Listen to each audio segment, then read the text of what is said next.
जय हिंद दोस्तों। आइए देखते हैं 12वीं कक्षा का चैप्टर 3 का हिस्ट्री का कुछ क्वेश्चन महाभारत से। इसमें बहुत ऐसे क्वेश्चन है जो बहुत बार एग्जाम में पूछे जाते हैं महाभारत से क्वेश्चन। तो महाभारत के बारे में समझ लेते हैं। पहले महाभारत जो था एक लंबा महाकाव्य कहते हैं इसको, और इसका जो रचना किया था ये क्या था, महर्षि व्यास ने। और इसका रचना काल जो था 500 ईसा पूर्व से लेकर 500 ईस्वी तक किए थे। और इसके अलावा महाभारत में ना कुल श्लोक जो था 1,217, मतलब 1,00,000 से अधिक श्लोक थी इसमें, और 18 पर्व था इसमें, और 18 पर्व में 1948 अध्याय भी थे महाभारत में। ठीक, तो यहाँ पे महाभारत हो गया कि महाभारत की रचना किसने किया था। तो महाभारत की रचना जो किया था ये किया था महाभारत का रचना महर्षि व्यास ने। महर्षि व्यास ने किया था। महर्षि व्यास ने महाभारत की रचना महर्षि व्यास ने किए थे। इसके अलावा विश्व का सबसे लंबा महाकाव्य कौन सा है? तो विश्व का सबसे लंबा महाकाव्य जो है ना महाभारत है। क्या है? विश्व का सबसे लंबा महाकाव्य महाभारत है। महाभारत विश्व का सबसे लंबा महाकाव्य महाभारत। महाभारत में कितने पर्व है? महाभारत में 18 पर्व है। कितना पर्व है? 18 पर्व है। महाभारत में कुल कितने पर्व है? 18। महाभारत के सभी पर्वों में कितने अध्याय था? तो महाभारत के सभी पर्वों में ना 1948 अध्याय था। 1900 कितना? 1948 अध्याय। क्या लिखेंगे? 1900 कितना था? 48 अध्याय थे। अब कहते हैं महाभारत में कितने श्लोक थे? तो महाभारत में श्लोक जो था ये श्लोक था 1,217। 1,217 श्लोक था। 1,217 श्लोक। इसके अलावा ये 1,00,000 से अधिक श्लोक रहने के कारण ही इसको कहा जाता था शतसहस्र संहिता। तो शतसहस्र संहिता कहा जाता था 1,00,000 श्लोक अधिक रहने के कारण। तो इसको हम लोग कहेंगे, कहते हैं शतसहस्र संहिता किसे कहा जाता था? शतसहस्र संहिता किसे कहते थे? तो ये कहते थे हम लोग शतसहस्र संहिता। शतसहस्र संहिता किसे कहते थे? तो ये महाभारत को कहा जाता है। महाभारत को कहा जाता है। महाभारत में मूल रूप से कितने श्लोक थे? मूल रूप से इसमें 8800 श्लोक। कितना थे? 8800 श्लोक थे मूल रूप से। के बाद महाभारत की रचना काल क्या था? तो महाभारत की रचना काल जो था ये था, महाभारत का रचना काल था, महाभारत जो लिखा गया था 500 ईसा पूर्व से 500 ईस्वी तक, यानी महाभारत की रचना जो हुआ था 500 ईसा पूर्व से कितना? 500 ईसा पूर्व के बीच हुआ था। कुरुवंश की राजधानी कहाँ थी? कुरुवंश की राजधानी था हस्तिनापुर। कुरुवंश की राजधानी कहाँ थी? हस्तिनापुर।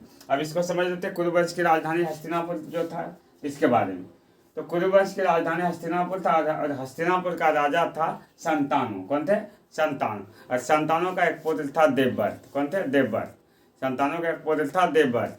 ठीक, तो देवव्रत जो थे तो उसको ना संतानु ने युवराज घोषित कर दिया था। और संतानु जो थे निषाद राज की एक पुत्री थी सत्यवती, उसी से स्नेह करते था और उससे विवाह भी करना चाहता था। लेकिन निषाद राज ने इसके सामने एक शर्त रख देता है, क्या? कि अगर निषाद राज की पुत्री जो सत्यवती है उसका विवाह अगर संतानु से होता है तो निषाद सत्यवती का पुत्र ही हस्तिनापुर का शासक बनेगा। इस बात से ये नाराज हो जाता है संतानु और विवाह से इनकार कर देते हैं। इसके बाद ये वापस महल जब जाते हैं तो वहाँ पे उदास जाते हैं। तो देवव्रत जो इसके पुत्र रहते पहले से, इसका जो ये जब देखते हैं कि पिताजी उदास जाते हैं, इसकी सूचना लेने के लिए जब निषाद राज के पास जाते हैं तो निषाद राज ने ही इसको क्या कहता है कि ये शर्त रखे आपके पिताजी के पास कि अगर सत्यवती से विवाह होते तो उसी का पुत्र क्या बने? हस्तिनापुर का शासक बने। ऐसा शर्त रखा था। तो देवव्रत ने क्या कहा कि मतलब आप मेरे पिताजी का विवाह सत्यवती के साथ करें और हम जो है ना हस्तिनापुर के गद्दी पर आसीन नहीं होंगे, बैठेंगे नहीं। इसके लिए उन्होंने क्या करता है, प्रतिज्ञा ले लेता है, क्या? आजीवन ब्रह्मचर्य रहने का, जिसके कारण इसे संसार में कहा जाता है भीष्म पितामह। क्या कहा जाता है? भीष्म पितामह। इसके बाद भीष्म पितामह कहा जाता है। भीष्म पितामह को ही गंगा पुत्र कहा जाता है, मतलब देवव्रत को ही क्या कहा जाता है? गंगा पुत्र कहा जाता है। यहाँ पे क्वेश्चन है कुरुवंश की राजधानी कहाँ थी? हस्तिनापुर। हस्तिनापुर का शासक कौन था? तो संतानु था। हस्तिनापुर का शासक कौन था? संतानु। निषाद राज की पुत्री कौन थी? तो सत्यवती थी। सत्यवती थी निषाद राज की पुत्री। देवव्रत किसका पुत्र था? तो देवव्रत जो था ना, ये था देवव्रत किसका पुत्र था? तो देवव्रत था संतानु का पुत्र। किसका? संतानु का पुत्र था, संतानु का। विष्णु पितामह किसे कहा जाता है? तो देवव्रत को। किसको कहा जाता है? देवव्रत को। इसके बाद गंगापुत्र किसे कहा जाता है? यानी विष्णु पितामह भी कहा जाता है देवव्रत को, और गंगापुत्र भी किसको कहा जाता है? देवव्रत को। तो यहाँ पे लिखेंगे गंगापुत्र भी और विष्णु पितामह दोनों किसको कहा जाता है? देवव्रत को। विचित्रवीर का माता कौन था? तो विचित्रवीर की जो माता थी ना, वो था कौन? विचित्र सत्यवती। कौन थी? सत्यवती। विचित्रवीर की माता कौन थे? सत्यवती। अब आगे आते हैं सत्यवती के बारे में समझ लेते हैं। तो सत्यवती जो थे, इसका जो विवाह हुआ संतानु से। तो संतानु से विवाह होने के बाद इससे एक पुत्र जन्म हुआ, विचित्रवीर। विचित्रवीर जब जन्म हुआ तो विचित्रवीर का विवाह इन्होंने किया अंबिका और अंबालिका से। अंबिका और अंबालिका से। इससे विवाह करने के बाद ना ये निसंतान मर जाता है, मतलब इसे पुत्र नहीं होता है, और ये विचित्रवीर क्या हो जाता है? मर जाता है। अब वंश को कायम रखने के लिए जरूरी था क्या? संतान। तो सत्यवती ने क्या किया? देवव्रत से आग्रह किया कि मतलब अंबिका और अंबालिका से विवाह कर लें, लेकिन इन्होंने तो आजीवन ब्रह्मचर्य रहने का शपथ लिया था, प्रतिज्ञा। इस प्रतिज्ञा को तोड़ नहीं सकता था। तब जाकर के इन्होंने क्या किया? मतलब सत्यवती ने एक रास्ता निकाला, और देवव्रत ने क्या कि इसका जो एक पुत्र था वो पूर्व पुत्र था, और पूर्व पुत्र था पराशर ऋषि। कौन था? पराशर ऋषि। पराशर ऋषि था। और पराशर ऋषि से ही मतलब इसका विवाह करवा दिया, अंबिका और अंबालिका का। अब विवाह करने के बाद अंबिका और अंबालिका से क्या होता है? दो संतान मिलता है। अंबिका से जो मिलता है इसको, अंबिका से जो जन्म होता है ना, उसका नाम था धृतराष्ट्र। क्योंकि जब पराशर ऋषि इससे मतलब पराशर ऋषि को देखकर अंबिका जो था ना, पराशर ऋषि को जब देखा तो देखने के बाद इन्होंने अपना नेत्र बंद कर लिया था। नेत्र बंद करने के कारण ही ना इसको नेत्रहीन पुत्र जन्म हुआ, जिसका नाम था धृतराष्ट्र। और अंबालिका से ना पांडु जन्म होता है, क्योंकि पराशर ऋषि को जब देखा, पराशर ऋषि को महर्षि व्यास भी कहते हैं। तो पराशर ऋषि को जब देखा ना इन्होंने, तो पराशर ऋषि को देख कर ये अंबालिका पीला पड़ गया था, जिस कारण इन्होंने ना पांडु को जन्म दिया। किसको जन्म दिया? पांडु को। पांडु को जन्म दिया। अब पांडु को जन्म देने के बाद क्या होता है? पांडु का विवाह फिर होता है किससे? कुंती और माद्री से। और फिर धृतराष्ट्र का विवाह होता है किससे? धृतराष्ट्र का जो विवाह होता है वो होता है गंधारी से। गंधारी से। तो पांडु से जब विवाह, पांडु का जब विवाह होता है कुंती और माद्री से, तो कुंती से इसको 3 संतान मिलता है, भीम, अर्जुन और एक युधिष्ठिर। और इसके बाद एक माद्री से 2 संतान, माद्री से नकुल और सहदेव मिला था। और इसके बाद इसको कुल मिलाकर पांडु को 5 पुत्र थे, जिसे हम लोग पांडव भी कहते हैं। पांडव भी कहा जाता है। पांडु के पुत्र को पांडव कहा जाता है। पांडु के पुत्र को पांडव कहा जाता है। पांडु के पुत्र को पांडव कहते हैं। इसके बाद जो था फिर क्या कि अब रहा बात क्या? धृतराष्ट्र का। तो धृतराष्ट्र का 100 पुत्र था, और 100 पुत्र में मुख्य रूप से 2 पुत्र था। कौन मुख्य पुत्र था? 2, दुर्योधन और दुशासन थे। दुर्योधन और दुशासन। ठीक। तो यहाँ पे फिर क्वेश्चन है सत्यवती का, यहाँ अंबिका और अंबालिका किसकी पत्नी थी? तो ये जो पत्नी था ना, ये पत्नी था किसका? पराशर ऋषि का। पराशर ऋषि को। इसको महर्षि व्यास भी बोला जाता है। महर्षि व्यास भी बोला जाता है। तो महर्षि व्यास का था पुत्र। इसके बाद सत्यवती का पूर्व पुत्र कौन था? तो सत्यवती का पूर्व पुत्र जो था महर्षि व्यास या पराशर ऋषि था। पराशर ऋषि था। ठीक। धृतराष्ट्र तथा पांडु का पिता कौन था? तो धृतराष्ट्र या पांडु का पिता था पराशर ऋषि, मतलब महर्षि व्यास थे। पराशर ऋषि थे। पराशर ऋषि थे, पराशर ऋषि मतलब महर्षि व्यास थे इसका धृतराष्ट्र और पांडु का पिता था। धृतराष्ट्र के माता कौन थे? तो धृतराष्ट्र का जो माता थे ना, ये धृतराष्ट्र का माता थी अंबिका, अंबिका थी, अंबिका। और पांडु की माता जो थे अंबालिका थी, अंबालिका, अंबालिका थी। पांडु की माता कौन थे? अंबालिका। और पांडु के माता अंबालिका थे। और इसका दासी जो था, दासी का एक पुत्र था विदुर। तो विदुर किसका पुत्र था? तो ये दासी का पुत्र था। किसका था? दासी का। दासी का पुत्र रहने के कारण ही इसे जो ना राजपाट में कोई भागीदारी नहीं मिला था। कुंती तथा माद्री किसकी पत्नी थी? कुंती तथा माद्री जो था ना पांडु की पत्नी थी। किसके थे? पांडु की, पांडु की। युधिष्ठिर, भीमसेन, अर्जुन की माता कौन थी? इसकी माता थी कुंती। इसकी माता कौन थे? कुंती। युधिष्ठिर, भीमसेन और अर्जुन की माता जो थी ना कुंती थी। कौन थे? कुंती। पांडु को कितने पुत्र थे? तो पांडु का 5 पुत्र थे जिसका नाम था पांडव। क्या था? पांडव। 5 पुत्र थे जिसका नाम पांडव था। धृतराष्ट्र को कितने पुत्र थे? इसका 100 पुत्र था। कितना था? 100 पुत्र थे, 100 पुत्र। गांधारी किसकी पत्नी थी? तो गांधारी जो थे ये धृतराष्ट्र की पत्नी थी। किसकी पत्नी थे?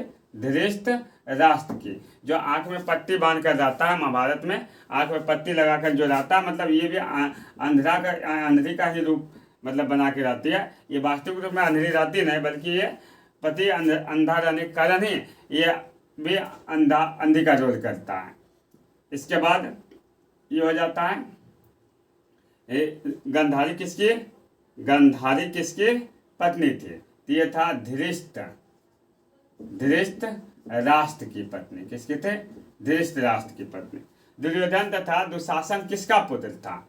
दुर्योधन और दुशासन जो था ना, ये था धृतराष्ट्र का। किसका था? धृतराष्ट्र का, धृतराष्ट्र का था। ये किसकी थे? धृतराष्ट्र का, धृतराष्ट्र का पुत्र था। किसका था? धृतराष्ट्र का पुत्र। और इसकी माता जो थी गंधारी थी। दोनों का, दुर्योधन दुशासन की माता कौन थे? गंधारी। अब अगला क्वेश्चन है दुर्योधन की माँ कौन थी? तो दुर्योधन की जो माँ थी वह था, दुर्योधन की माँ थी, दुर्योधन की माँ थी गंधारी। दुर्योधन की माँ कौन थी? गंधारी। दुर्योधन की माँ गंधारी थी। घटोत्कच किसका पुत्र था? घटोत्कच किसका पुत्र था? तो घटोत्कच, घटोत्कच जो था ये भीम का पुत्र था। किसका पुत्र था? भीम का। महाभारत में कितने विवाह का वर्णन है? महाभारत में ना भीष्म पितामह ने 8 विवाह का वर्णन किया था। कितने विवाह का वर्णन किया था? 8 विवाह था। कितना? 8 विवाह। महाभारत में भीष्म पितामह ने कितने विवाह का वर्णन किया था? तो 8 विवाह का, 8 विवाह का वर्णन किया था। कितना विवाह का? 8 विवाह का वर्णन किया था। 8 विवाह का वर्णन किया था। और इसके बाद महाभारत का युद्ध कितने दिनों तक हुआ था? कुरुक्षेत्र में महाभारत का युद्ध हुआ था, 18 दिनों तक चला था। 18 दिनों तक चले थे। तो महाभारत का युद्ध जो हुआ था कुरुक्षेत्र में कितने दिनों तक चला था? तो 18 दिनों तक। महाभारत का युद्ध कितने दिनों तक हुआ था? तो 18 दिनों तक हुआ था। कितने दिनों तक? 18 दिनों तक। फिर कहता महाभारत का युद्ध कहाँ हुआ था? ये कुरुक्षेत्र में हुआ था। कुरुक्षेत्र कहाँ पे हुआ था? कुरुक्षेत्र में। महाभारत की रचना किस भाषा में हुई थी? तो महाभारत की रचना जो हुआ था संस्कृत भाषा में हुआ था। संस्कृत भाषा में हुई थी।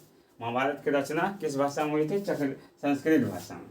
द्रौपदी के चिरहरण के समय उसका लज्जा किसने बचाई थी? जब द्रौपदी का चिरहरण हो रहा था, द्रौपदी का जब चिरहरण हो रहा था तो उस समय उसका लज्जा जो बचाया था, द्रौपदी के चिरहरण के समय, द्रौपदी के चिरहरण के समय उसका लज्जा जो बचाया था वो कृष्ण ने बचाया था। किसने?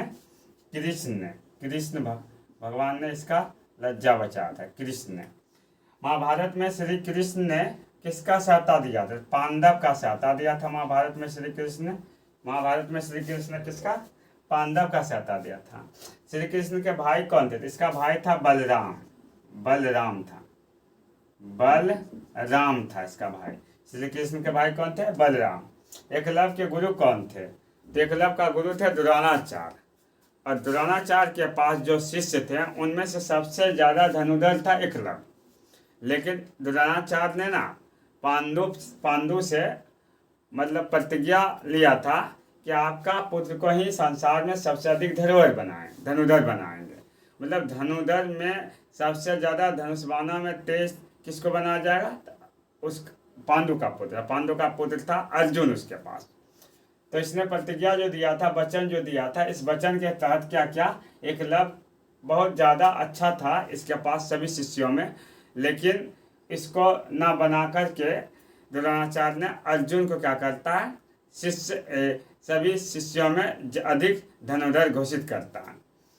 तो जब एकलव्य ने ये सवाल द्रोणाचार्य से पूछता है कि जब हम सभी शिष्यों में अधिक धनुर्धर थे तो आप अर्जुन को जो धनुर्धर घोषित किए, इसका क्या कारण है?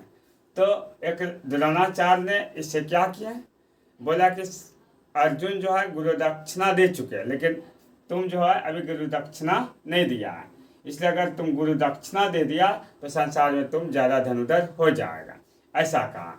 तो एकलव्य ने क्या किया, तो बोला क्या आप गुरु दक्षिणा में लेंगे? तो जब गुरु दक्षिणा मांगा तो उन्होंने क्या किया, अंगूठा मांगा। क्या मांगा? अंगूठा। और जब अंगूठा मांगा तो एकलव्य ने क्या किया, द्रोणाचार्य को अंगूठा काट कर दे दिया। तब गुरु ने उसको बोला, द्रोणाचार्य ने, कि अब संसार में सबसे अधिक धनुर्धर कौन है? तो अर्जुन है, ऐसा कहा, क्योंकि इसके पास तो धनुष चलाने के लिए अंगूठा रहा है, इस कारण से। अब कहता है एकलव्य के गुरु कौन थे? तो एकलव्य के गुरु थे द्रोणाचार्य थे। एकलव्य ने किस से अंगूठा काट कर दिया था? ये दिया था द्रोणाचार्य को। किसको दिया था? द्रोणाचार्य को।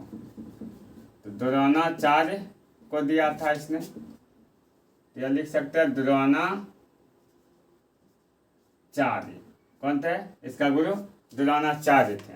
ऐसी को अंगूठा काट के दिया था द्रोणाचार्य को, ठीक। इसके बाद कहता है किसकी पत्नी, हिडिंबा किसकी पत्नी थी? तो हिडिंबा जो था भीम की पत्नी थी।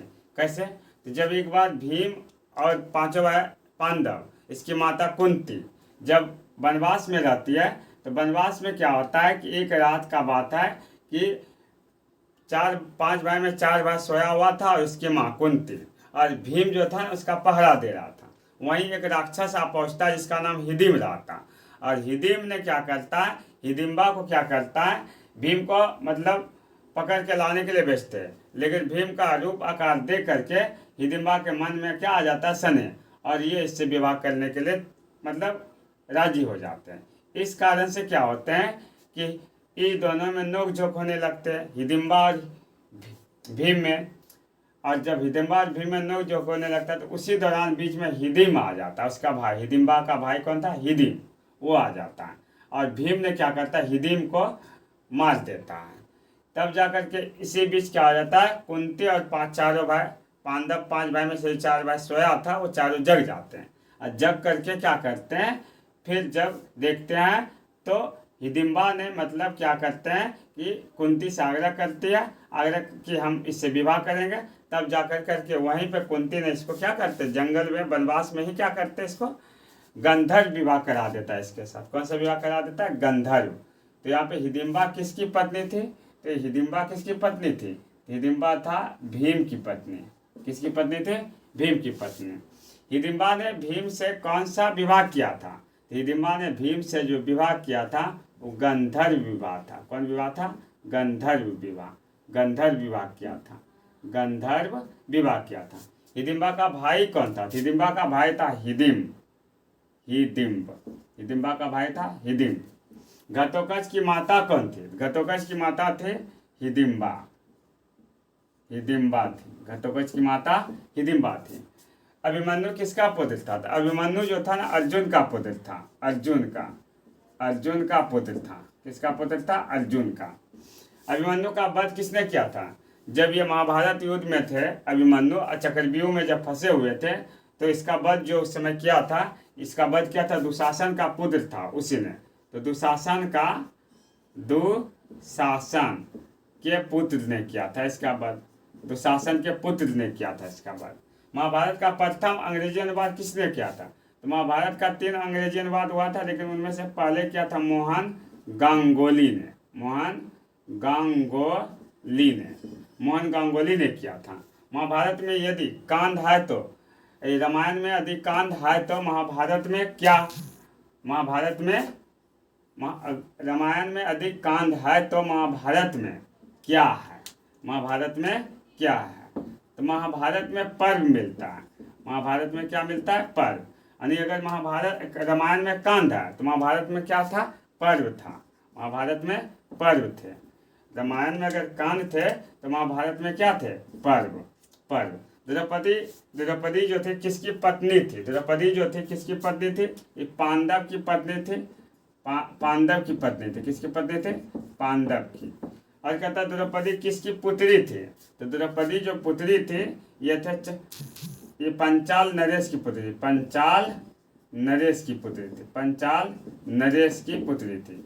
पंचाल देश की राजकुमारी थी द्रौपदी। द्रौपदी को स्वयंवर आयोजन में किसने जीता था? तो द्रौपदी को स्वयंवर आयोजन में अर्जुन ने जीता था। किसने जीता था? अर्जुन ने। ये हुआ कुल 52 क्वेश्चन चैप्टर 3 में।